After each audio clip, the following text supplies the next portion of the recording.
Oke, assalamualaikum warahmatullahi wabarakatuh. Jumpa lagi dengan saya Martanto M.Com ya.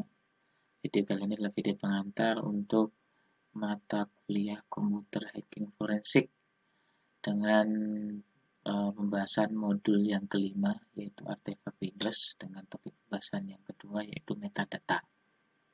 Apa sih metadata?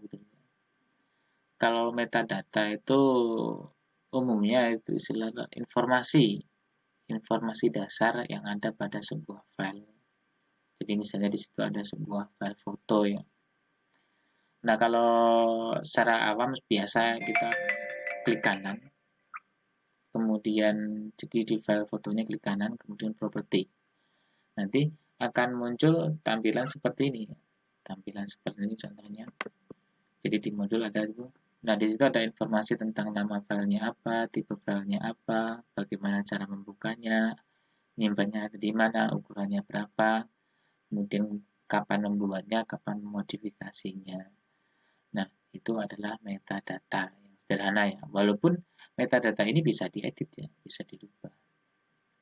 Nah, kalau kita menggunakan aplikasi tool ya, tool untuk melihat metadata, itu bisa ketahuan lebih jelas lagi. Misalnya dia dibuat di komputer apa.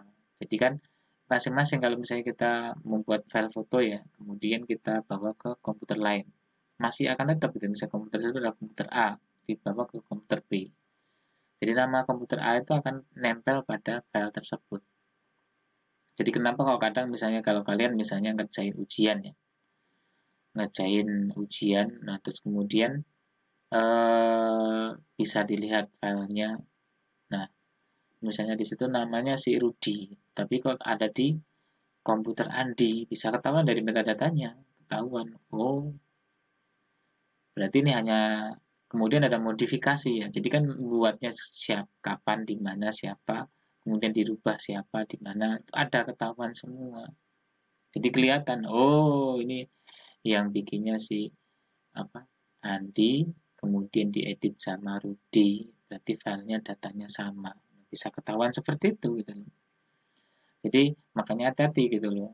Jadi kalau apa melakukan modifikasi atau misalnya kita mau nyontek itu yang cermat, yang cerdas istilahnya.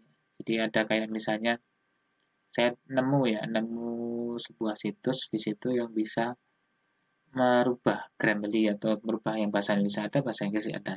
Jadi tinggal di copy ke situ, terus kemudian di generate nanti otomatis akan merubah tulisan-tulisannya. Jadi kalau nanti dilakukan plagiarism checker itu otomatis tidak akan sama. Nah, keren kan? Nah, ada itu. Silakan cari sendiri apa namanya ya. Saya lupa juga. Spasial atau apa itu namanya, nama webnya. Tapi sudah saya mark ya, jadi saya simpan. Oke, mungkin sekilas seperti itu ya.